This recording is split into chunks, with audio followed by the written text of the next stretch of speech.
GDP per capita should go up.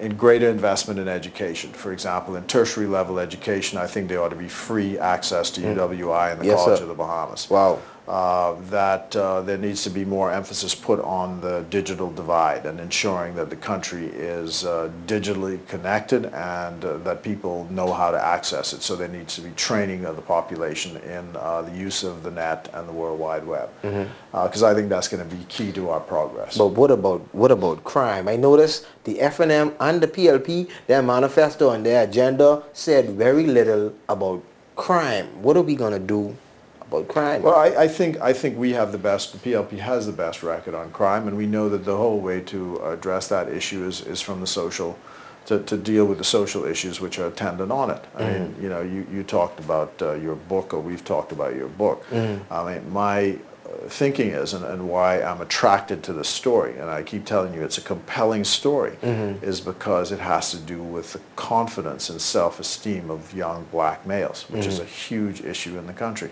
And unless we address it, you know, if I say it this way, if you were in a business and that business was doing badly, you would investigate where the problems are, and you would concentrate your resources on trying to fix the problem so your business could work. Well, we have a society, we know where the problem is, but we're not putting the resources to fix the problem. Yes, sir. That's the issue. Wow. We're talking with the Right Honorable Fred Mitchell. We're about to go to his book in a minute, Great Moments of PLP History. I can't wait to talk about this, but I just got to get the people business out first. One more thing people have been saying, and then we're going to go to the Great Moments in PLP History. Is it a fable or is it true? They're saying that in order to become the Prime Minister of the Bahamas, 1, you need to be married, 2, you need to be in the lodge. Well, I fit the second one. I'm in the lodge. You're in the lodge. I was made an elk some time ago, so okay. I'm in but that lodge. Is that just a fable, or is that a preference? Is that a law on the book? No, there's no law on the book. Because I noticed Obi is not married. Yeah, but I mean, for some people that'll be an issue, but I don't think that's a serious issue. You know, I got a friend of mine who says it this way. You know, someone will be drunk on the street and look, you know, suspicious and all the rest of it, and you would pass him by. But, you know, if you're on a dark night and you got a flat tire and he's the only guy who can fix the tire, you're not going to worry about the way he looks. Yes. And right now, if the society needs to be fixed, you got to find somebody who can help fix it. And that's the issue. Yes, sir. That's the issue. Okay. Well, I hope you're all satisfied. You're going to say Utah had one of the great... I respect this man, and I think one day he's going to be the Prime Minister of the Commonwealth of the Bahamas. But your thing is that Utah had him on the show, and Utah was scared to put questions to him. I put questions to him, and he answered them adequately, you know. So now, to something that I hold so dear. Author meets author. I wanted to give my book a break, The Tears I Cried, but the people are still calling in. Oh my God, the Bahamas is just hurting. I received so many texts when I came off. I was on a conversation call on Sunday, Matters of the Heart, and a lady called me and she cried on the phone for about 20 minutes before she could get out to say what she wanted to say. The Bahamas is hurting. I mean, text after text, calls after calls. Utah is on the way to starting his Find Your Parents Foundation. But right now, we want to talk about great moments in PLP history. Fred, this book is just awesome. We have to share this with the Bahamian people, because a lot of Bahamian people out there, even though this history may be in the schools, I don't know if it ain't in the schools or if they ain't interested or they ain't learning, because I would ask questions like majority rule. They don't know what majority rule is. Black Tuesday, they don't know what that is. They don't know about the Burma Road riot. But I want you to turn to page 4. Burma Road, the awakening. And I want you to read the highlighted piece for me. Just on that page 4, right? Yes, sir. It says, despite the ominous rumblings of that Sunday, the authorities, after consultation with the labor leaders, concluded that work could resume the next day. The labor leaders agreed to help ease the tension by appearing at transportation sites in the early morning, but the workers had other ideas. That Monday morning, workers gathered at the usual hour, armed with sticks, clubs, and machetes, to march to the city.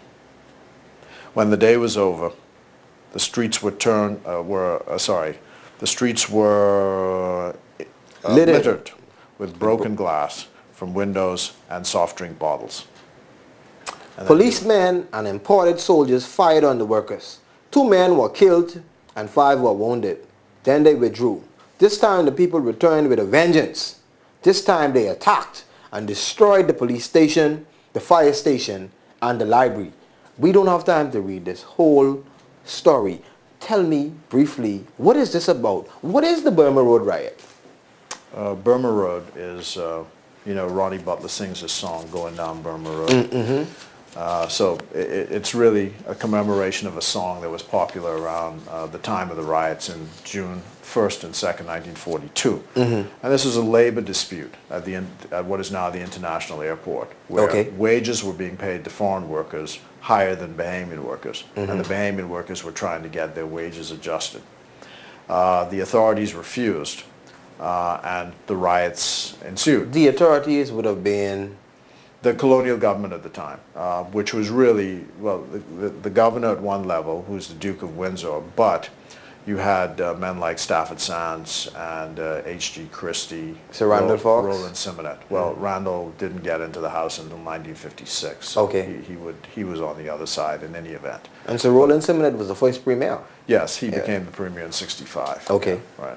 So that's what happened, and it ended up in deaths, and this was a lesson for Sir Lyndon and his colleagues, because they sought, when they were designing Black Tuesday, to avoid a riot taking place in Black Tuesday, because he said he was a student at school, and they were dismissed early on the day of the riot. Because they had heard that someone had taken a Coca-Cola bottle off a truck parked on Bay Street and had smashed a window, and that's what started the riot.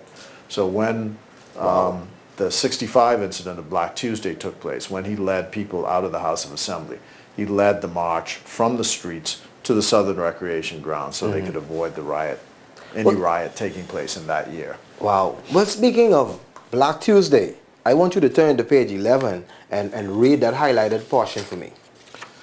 Page 11. And before you go there, is anybody still alive who would have participated in that riot? No one that I know of that actually participated in the riot. There are probably some people around who witnessed the riot, but no one that I know of who participated in the riot. And were there any consequences for those who participated? Yeah, there were trials, and people were locked up and sent to jail. A lot of people were sent to jail. Oh, okay. And as a matter of fact, I think that Junkanoo was actually banned during the immediate period after the riots. To prevent. So Junkanoo would have been happening around that era? Well, Junkanoo's been around since the 18th century in the Bahamas. Well, I mean, this is another story, and we ain't gonna stay on this too long. But I did some research, and I found out Junkanoo wasn't the official culture around holiday times. It was the hobby horse track. It was horse racing. I heard they closed down Bay Street for, I think, 3 days and went to the racetracks.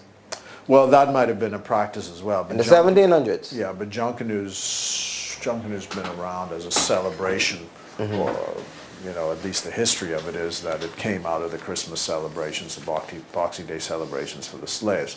Okay. Yeah. All right, yeah, read page 11 for me, the highlighted part. Yeah.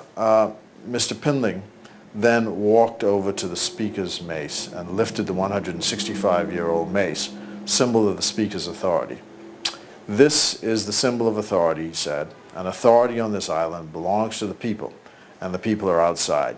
Yes, the people are outside, and the mace belongs outside too. Wow. With that, Mr. Pindling raised the mace and hurled it through the open window.